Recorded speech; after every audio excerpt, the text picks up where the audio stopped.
A paz, queridos, que bom estarmos aqui novamente no nosso programa semanal da Escola Bíblica Dominical para darmos sequência à nossa série de estudos bíblicos baseado no tema As Obras da Carne e o Fruto do Espírito. E hoje nós chegamos à lição de número 5. E a lição de número 5 tem como título Paz de Deus, o antídoto contra as inimizades. A leitura bíblica em classe se encontra na carta de Paulo aos Efésios, no capítulo de número 2, do verso 11 ao verso de número 17. Efésios, capítulo 2, do verso 11 ao verso de número 17. Queridos, antes de continuar, eu queria mandar a paz do Senhor para os irmãos da Assembleia de Deus de Roraima, tá? Eles pediu para que eu estivesse mandando um abraço para eles, tá? Que Deus realmente continue abençoando a vida de vocês. Para o Rodrigo do Mato Grosso também, que Deus continue realmente lhe abençoando. Os irmãos de Portugal mandou uma mensagem para mim, falou: pastor Fábio, faz tempo que eu não comento os seus vídeos, mas nós não perdemos nenhuma aula. Eu falei: amém, meu irmão, que Deus continue realmente abençoando a vida de vocês. Hoje, então, nós vamos falar sobre a paz. A paz é um fruto do Espírito, ou seja, é uma manifestação, é uma característica do fruto do Espírito. Só queria deixar um lembrete para vocês aqui da última aula, a aula de número 4, eu fui muito parabenizado via YouTube, via WhatsApp, via redes sociais, parabenizando-me pela minha coragem, pela minha audácia, pela maneira que eu trato os textos e a verbalização minha aqui nas minhas aulas. Mas eu queria dizer uma coisa para vocês, que vocês não sabem, eu pago um preço muito alto por causa disso. A maneira que eu me expresso aqui, eu pago um preço que vocês não têm nem ideia. Eu disse esses dias brincando para um amigo meu, né, que eu sou estilo João Batista. João Batista, longe de ser João Batista, mas só para vocês entenderem. Porque quando perguntaram para João Batista quem ele era, é claro que ele estava se referindo a uma profecia, ele estava dizendo: eu sou o cumprimento de uma profecia, né? Mas ele diz: eu sou a voz que clama no deserto. Ele não era uma voz que clamava no templo, que clamava nos auditórios mais cheios daquela época, mas era uma voz que clamava no deserto. E eu disse para esse irmão que eu sou como João Batista. Eu sou simplesmente uma voz na internet, uma voz de uma pessoa solitária. Mas eu só queria deixar essa minha expressão, essa minha fala para vocês, que vocês não têm ideia o preço que eu pago por falar essas verdades, tá? O preço de ficar isolado, o preço de os meus convites reduzirem de uma forma que vocês não têm nem ideia. Sabe por quê? Porque quando você se torna bíblico, autêntico, você não é tão mais aceitado, você não se torna tão desejado pela plateia de hoje. Mas eu quero simplesmente deixar o meu agradecimento a vocês, tá? Pelas palavras de incentivo, pelas palavras de apoio e simplesmente informar que infelizmente eu pago um preço, mas como John Wesley dizia, né? Pode me fechar as portas da igreja, mas o mundo é a minha paróquia. Pode fechar os convites, mas essa porta via internet, via YouTube, foi a porta que ele abriu e que jamais irá fechar, porque eu tenho certeza que essa porta é uma porta onde eu posso pregar o verdadeiro evangelho. Então hoje iremos estudar a paz, que é algo gerada pelo Espírito Santo, e a sua inimiga comumente chamada inimizade. Hoje estou um pouco fônico, estou muito gripado, passei muito mal, os irmãos têm um pouco mais de paciência comigo, tá bom? A paz é uma experiência que somente, vou repetir, a paz é uma experiência que somente os salvos por Cristo pode experimentar, pois também é uma ação exclusiva do seu espírito. Ao contrário, a inimizade que não precisa ser desenvolvida. Por quê? Preste atenção. A paz é algo que precisa ser desenvolvida.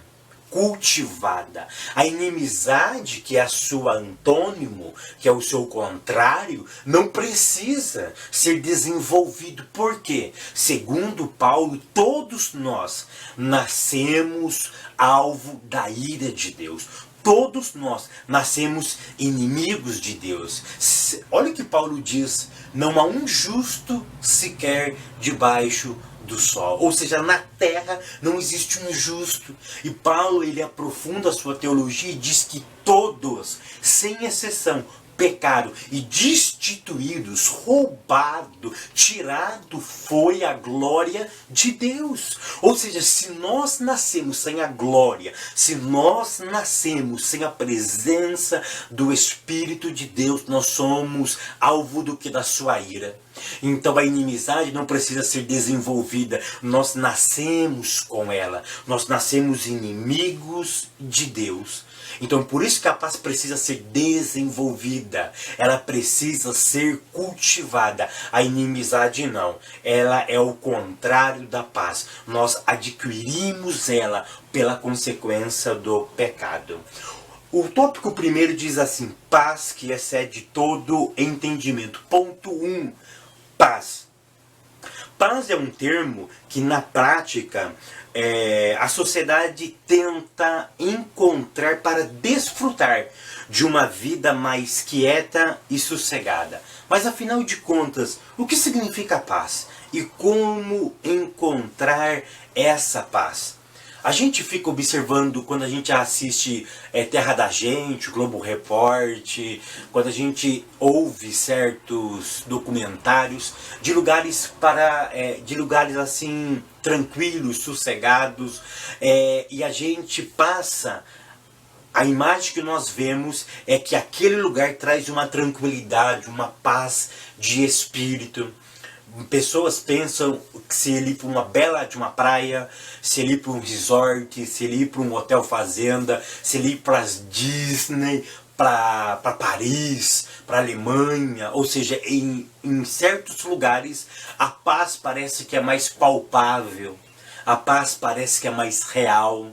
Nós não temos essa sensibilidade. Vamos lá para as praias do Ceará. Vamos para as praias de Natal, aqueles lugares lindos, maravilhosos, onde tem dunas. Aquilo traz uma tranquilidade para nós. E nós temos a falsa sensação que determinados lugares, tá, e circunstâncias traz a paz dentro de nós. E isso, se nós olharmos para o texto sagrado, é uma grande inverdade. É uma falsa sensação, um falso conceito, porque biblicamente a paz não consiste em lugares e em circunstâncias, tá? A paz, no grego eirene, tem a ideia de contemplar o belo e harmonizar-se com ele. Então, para os gregos, eu sei que isso é muito amplo, mas a pessoa estava em paz quando ele contemplava o belo. E o ato de ele contemplar o belo, ele se harmonizava com o que ele estava vendo, e isso trazia uma tranquilidade interior. Tem um outro conceito dentro de Eirene também, dentro da paz, dentro do conceito grego, que é a ausência de guerra. Ou seja, então se eu não tenho dificuldades, eu estou vivendo em paz. Se eu contemplo o belo e me harmonizo ao contemplar o belo, eu também entro num estado de espírito chamado paz. No hebraico é um pouco diferente esse conceito. No hebraico a palavra paz é shalom. Shalom eu acho que é a palavra mais conhecida da língua hebraica. Mas eu já disse algumas vezes aqui, volto a repetir, que a palavra shalom vem de uma raiz hebraica que é shalem. Shalem significa inteiro, aquilo que não sente falta de nada. Então, quando nós estamos falando shalom, se eu pergunto para um homem, ma shalom ha, ou se eu pergunto para uma mulher, ma shalomer, eu estou perguntando como vai você. Mas de uma forma mais semântica, eu estou perguntando como vai a tua paz com o Kadosh? Como vai a tua paz com Deus? Ou seja, como está o seu relacionamento com Deus. Então perceba que Shalom é ser cheio de alguma coisa, é não ter falta de nada, é completude. Imagine um copo d'água. Se eu coloco a água pela metade, ele não está cheio. Mas se eu colocar ele até a boca, eu preciso colocar mais água? Não, porque se eu coloco, derrama. Então Shalom em hebraico é completude, é completar aquilo que está cheio, é a pessoa ter uma vida que não precisa mais de nada. Então esse que é o conceito de hebraico da palavra Shalom, da palavra paz. Ou seja, se eu tenho a presença de Deus na minha vida, o que mais você precisa, meu irmão? De dinheiro? De carro? De fama? De sucesso? Não, a paz de Deus, que excede todo o entendimento. Isso é profundo. Ele guardará o meu coração das adversidades da vida. Então, quando eu começo a entender o conceito paz, eu começo a vislumbrar e mudar a minha ideia. Então, recapitulando, pega os princípios e leva para a tua aula, tá bom? Paz não está associada a lugares e a circunstâncias. Paz está baseado em Deus. Tá? O ponto essencial é esse. O ponto de número 2 diz assim: paz com Deus. Irmãos, esse meu rascunho está no meu blog. É só vocês entrar www.fabiosegantino.blogspot.com.br. Um irmão, ele está me informando via YouTube que eu fico demorando muito nas minhas introduções e fazendo muita propaganda. Ô meus irmãos, vocês me conhecem, tá? Eu não fico fazendo propaganda. A única coisa que eu faço é divulgar o meu livro, tá? E diga-se de passagem, eu vendi muito pouco. Vocês não têm nem ideia, tá? Eu fiz 1000 exemplares. Eu tenho até vergonha de dizer isso, tá? Eu vendi 60 exemplares até agora. É uma vergonha isso, mas fazer o quê? Tá? Eu vendi apenas 60 exemplares, tá? Então, olha que eu simplesmente só falo do meu livro muito rápido e do meu blog muito rápido, tá? O meu objetivo, eu sei disso, que não é propaganda, não é fazer publicidade aqui, mas eu estou só informando para vocês que no meu blog tem um canal, tá? É um canal, o meu blog, que ajuda agora vocês, os meus inscritos. Muitos irmãos queriam meus inscritos, agora ele está disponível no meu blog, tá? Pelo amor de Deus, jamais eu usarei esse canal para certas publicidades que tem o objetivo só de me beneficiar, tá? Eu quero que vocês sejam também beneficiados. Ponto 2, paz com Deus. Então no ponto 2 vamos falar sobre paz com Deus. Essa obra, que é uma obra produzida pelo Espírito Santo, desenvolve em nós e dentro de nós, como objetivo primordial, alcançar a mente humana a ideia do Shalom. Então, ou seja, a paz de Deus tem como objetivo de preencher o que faltava. Lembra que Paulo diz que nós fomos destituídos da glória, ou seja, tiraram-nos a glória. Então, qual é a ideia da paz de Deus? Preencher este vazio para que o homem não sinta falta mais de nada dentro do seu espírito, dentro da parte imaterial. Então, essa que é a ideia. Precisamos entender que qualquer relacionamento social, para ser sadio, tem que nascer de um relacionamento sadio com o Eterno. E se eu não ter um relacionamento de tranquilidade com Deus, eu não vou conseguir ter um relacionamento sadio com a humanidade. Tá? Ou seja, a paz que Deus coloca dentro do meu coração, dentro de nós, é um reflexo da nossa comunhão, da nossa inter-relação com as outras pessoas. Tá? Então a maneira que você se relaciona é reflexo do seu relacionamento com o Eterno. Para iniciarmos a ter a paz com Deus, nós alcançamos ela através da justificação. Então vamos por parte aqui. Quando nasce a paz? A paz, ela inicia-se com o ato de Deus justificar-me a mim e a você. O que é justificação? Tem uma aula só na internet onde eu explico sobre isso, tá? É só você procurar aí, Fábio Segantin, justificação, você já vai me encontrar aí na carta de Paulo aos Romanos, tá? O início da paz é com a justificação, tá? Que justificação é o ato livre de Deus de declarar alguém justo, tá? Então nós somos justificados pela fé, ou seja, ele tira o sentimento de culpa dentro de nós, tá? E passa, declara a nós, a partir daquele momento, inocente, justo, tá? Desqualificado para ser punido, tá? Então a paz começa aí, aonde eu começo a ter tranquilidade dentro do meu espírito, que eu não serei mais punido pelo Eterno, tá? Porque ele acabou de me salvar. É claro que eu preciso manter esse relacionamento. Perceba que a justificação é o início e não o final. Senão Gálatas 5, verso 22 não teria nenhum sentido. Então vamos lá.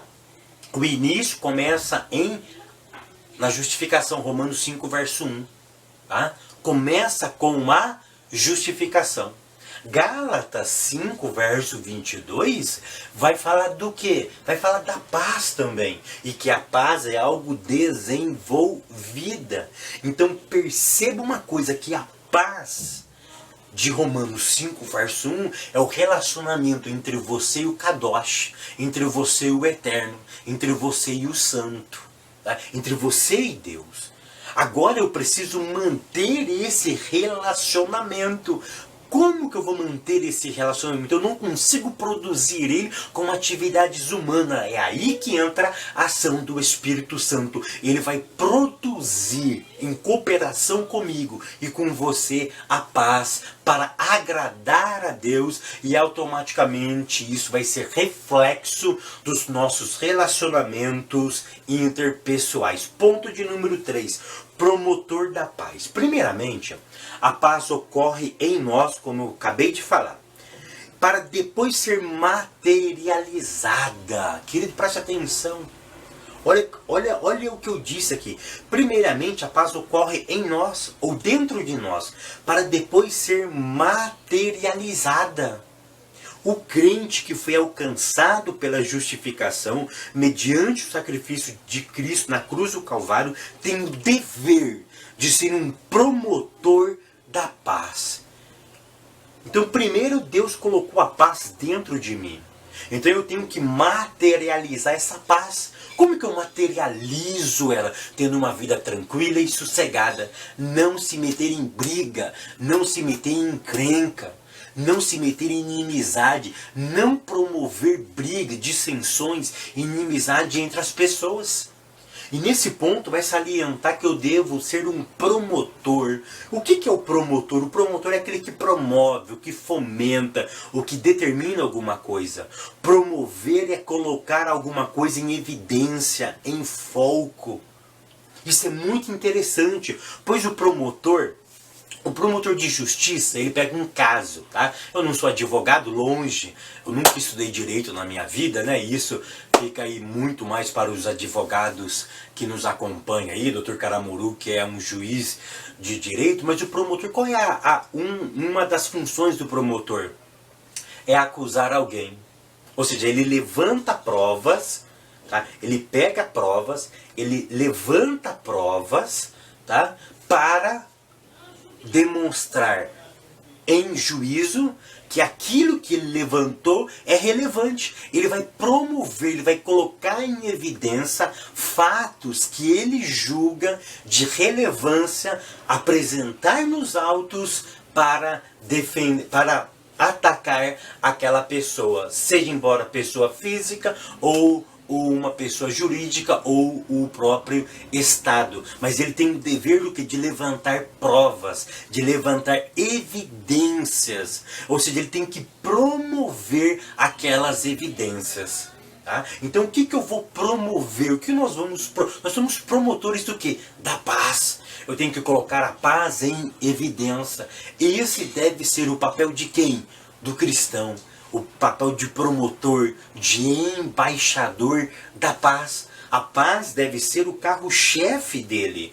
Porque nós fomos salvos da ira e do castigo de Deus. Então eu devo promover o quê? A paz para as outras pessoas. Mas infelizmente, muito de nós temos promovido briga e dissensões e conflitos. Muitos de nós não temos sido pacificadores, mas somos amantes de brigas e de conflitos dentro das nossas próprias igrejas. E não importa a sua posição, se são membros ou obreiros.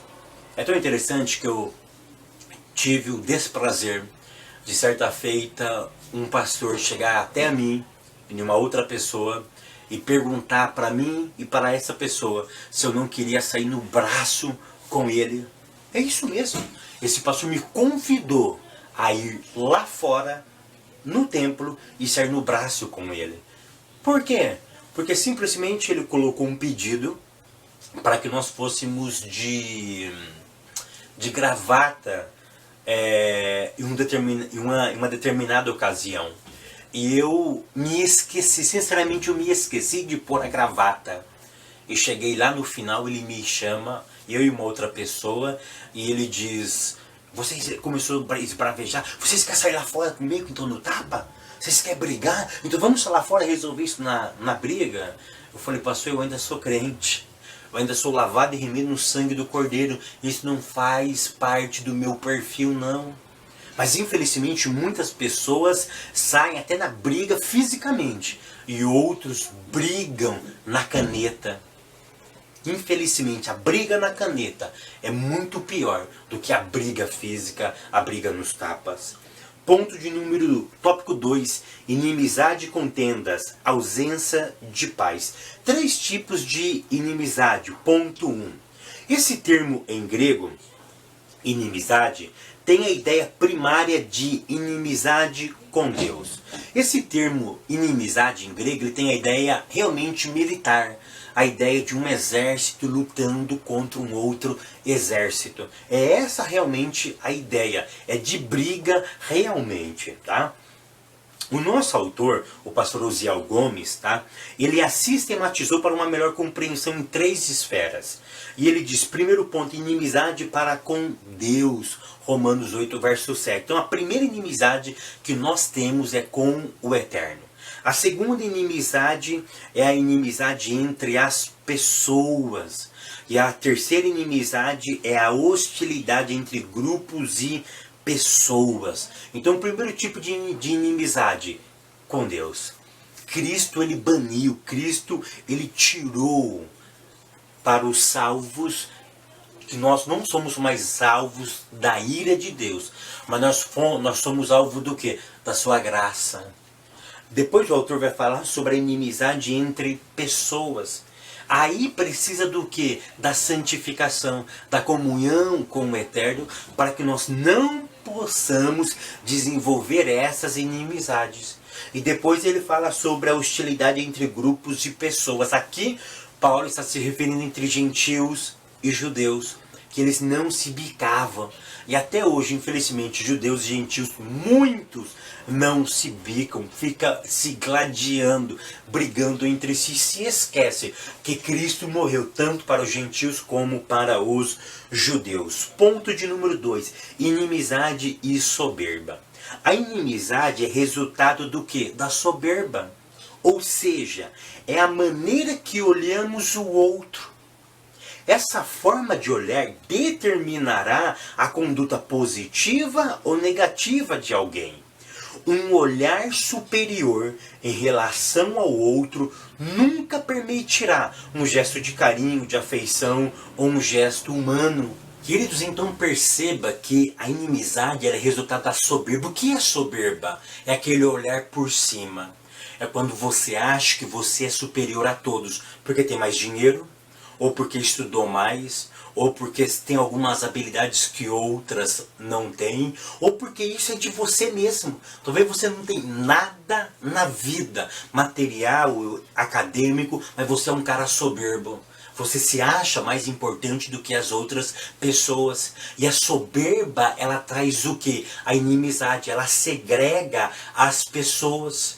Por isso que Deus abomina a soberba. Deus não suporta a soberba. Foi esse o pensamento de Lúcifer. Ele queria ser maior do que Deus. Ele olhou a posição do Eterno e quis ser maior.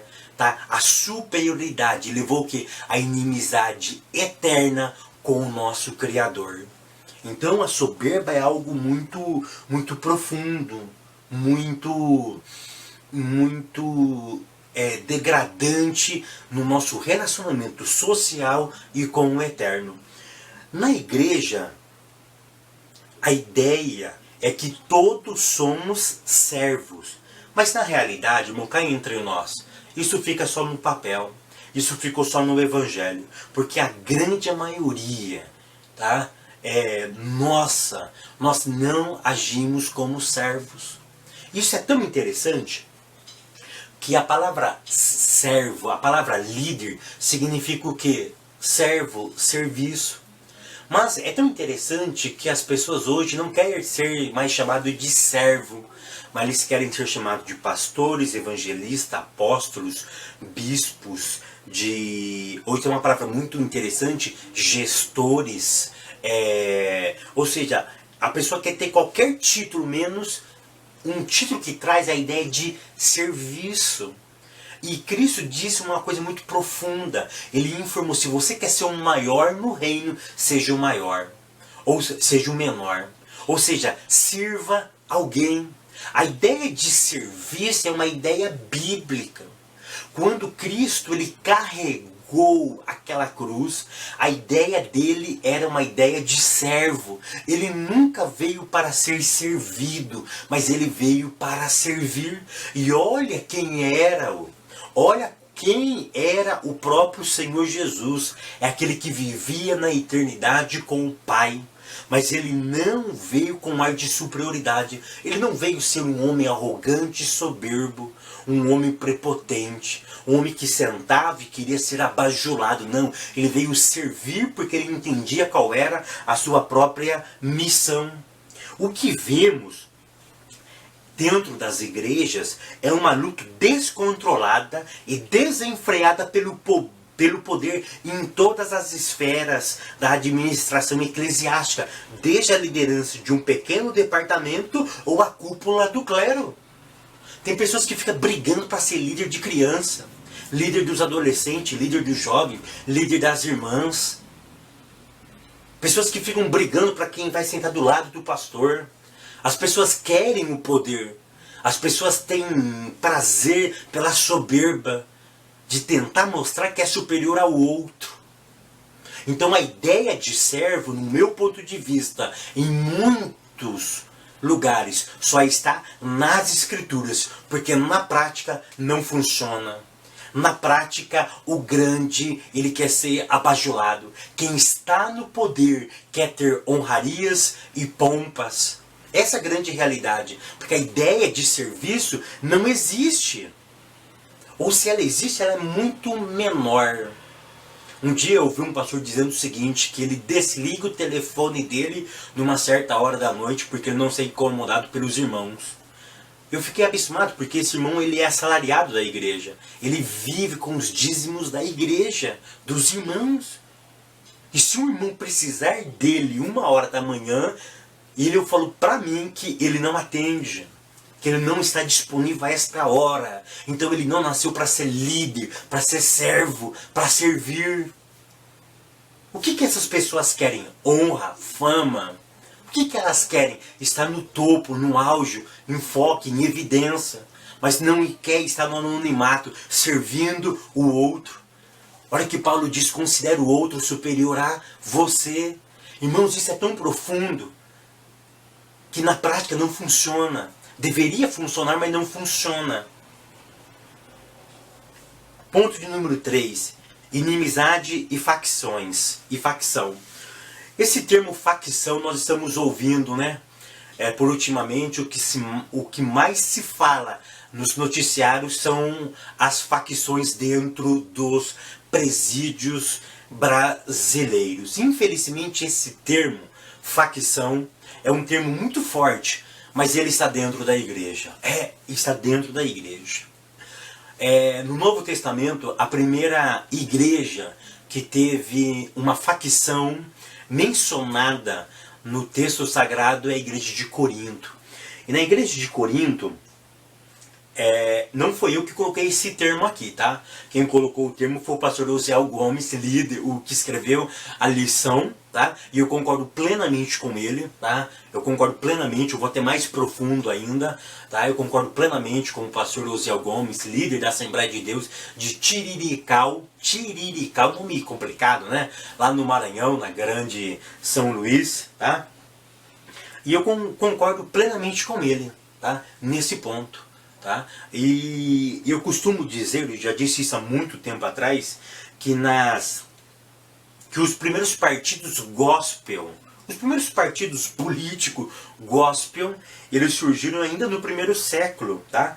E eles surgiram na igreja de Corinto. E tinha 4 partidos gospel lá. Tinha um partido de Apolo, de Paulo, Apolo, Pedro e o partido de Cristo, né? E eles ficavam brigando entre eles.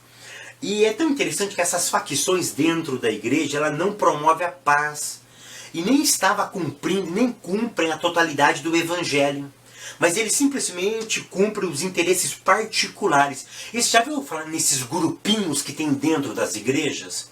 Esses grupinhos que em cada departamento das nossas comunidades existe, eles servem para segregar as pessoas. Ele serve para separar aquilo que ele acha justo e o que ele acha correto. E pasme vocês que existem grupinhos nas crianças, nos adolescentes, nos jovens, no círculo de oração, que é um departamento das Assembleias de Deus no Brasil formado pelas mulheres casadas. Existem grupinhos entre os irmãos, existem grupinhos entre os obreiros e as suas hierarquias, existem grupinhos entre os diáconos, presbíteros, evangelistas, entre os pastores, e na cúpula do clero existem também os grupinhos, que quando se fala... O que é o grupinho? O grupinho é um determinado número de pessoas que não é qualquer um que entra dentro desse grupo. É um grupo fechado. É um grupo que só entra quem eles querem. Irmãos, pelo amor de Deus, a inimizade, ela tem promovido grupinhos nas nossas comunidades. Enquanto não cumprimos o Salmo 133 na íntegra, nunca iremos presenciar vida e vida com abundância, mas os nossos olhos vão presenciar lutas e mortes espirituais. Nós estamos enterrando pessoas dentro das nossas próprias comunidades. Por quê? Porque são pessoas separadas, não faz parte do grupo. E quando não faz parte do grupo, fica separada, ausente. E isso leva o quê? A morte espiritual. Por isso que a paz precisa ser promovida. É por isso que a paz precisa estar em foco. O tópico de número 3 diz assim: vivamos em paz. Ponto 1. O favor divino. Uma mente sadia das inimizades é aquela que entende que o que ela possui hoje vem de Deus. Nesse ponto, o nosso autor vai falar sobre a briga que tem entre os gentios e os judeus. O gentio, que sou eu e você, precisamos entender o seguinte: que nós fomos enxertados e que tudo que nós recebemos veio do povo de Israel e que eu e você não substituímos Israel. Ou seja, nós não substituímos. Nós dependemos dele. Nós éramos jambuzeiro, fomos enxertados na oliveira. Então eu preciso entender isso. Mas os judeus também têm que entender o que ele, por ser povo exclusivo, eles precisam anunciar o evangelho. Mas por ele ser povo escolhido, eles acham que a ira de Deus nunca cairá sobre eles. Então perceba que o extremo leva à inimizade. Os gentios pensam que são Israel de Deus e que Israel foi eliminado. Os israelitas, os judeus pensam que não vão ser alcançados pela ira de Deus. Então fica dois grupos superiores. Eu sou bom, eu sou bom. Então eu bom com bom não dá certo. Eles não se engrenam, eles não se ajudam. Eles não têm como viver em sociedade. Então por isso que eles segregam. Então como que eu vivo em paz? Entendendo que tanto judeus como gentios carecem da graça e do favor de Deus. O ponto de número 2 diz assim: a cruz de Cristo. A cruz é símbolo profundo do cristianismo, que nos remete a quê? Ao sacrifício de Cristo, que Ele passou por nós. O que eu preciso entender é que a cruz, ela é símbolo de sofrimento. Mas Isaías diz que o sofrimento nos trouxe o quê? A paz. Então o que eu preciso entender neste ponto? Que o sofrimento é uma das possibilidades de trazer paz para o meu coração. O sofrimento é uma das ferramentas didáticas que o Eterno usa para promover paz dentro do meu coração. Perceba que a cruz não foi capaz de tirar o brilho do título que Jesus teve de ser príncipe da paz. A cruz não retirou. Então perceba que o teu sofrimento não é capaz de tirar a paz que Deus colocou dentro do seu coração. E no ponto de número 3 diz assim: a nossa missão. Todos temos uma missão. A de Cristo era peculiar e única sobre essa face, morrer por todos nós. Mas a nossa, ela é coletiva. Eu sei que existe dentro de uma individualidade, mas a missão da igreja, ela é coletiva. Qual é essa missão? É a missão primordial da igreja, é promover a paz. Mas como eu promovo a paz? Promovendo, gerando discípulos. Mas eu quero que vocês leiam Mateus capítulo de número 28, verso 19 ao verso de número 20, para que nós possamos entender uma coisa.